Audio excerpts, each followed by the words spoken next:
This is problem number 1 from section 4.8. We're finding antiderivatives. And the antiderivative is basically it's the opposite of doing a derivative. So it takes you back to the original function.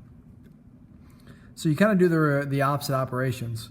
Let's start with this one here. The first step is to add 1 to the exponent. So we're going to add 1 to the exponent, and then we're supposed to divide by what that new exponent is. So if we write down here -1/7 plus 1, that would be the new exponent as well. This is going to give you 2/7 x. If I add 1 to this, 7/7, let's see, 7/7 will give me, when I add it there, it will give me 6/7, so I get x to the 6/7. On the bottom, -1/7 plus 1 will also give me 6/7.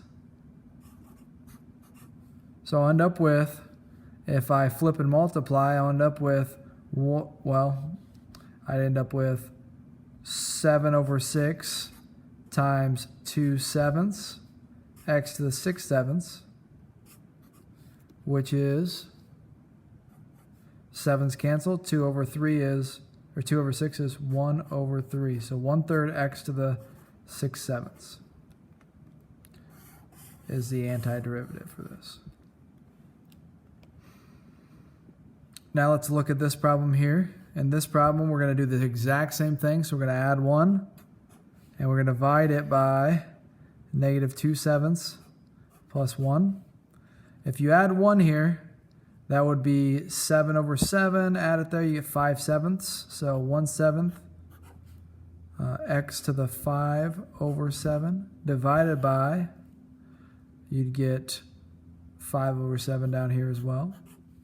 Flip and multiply, 7/5 times 1/7 x to the 5/7. 7's cancel, you're left with 1/5 x to the 5/7.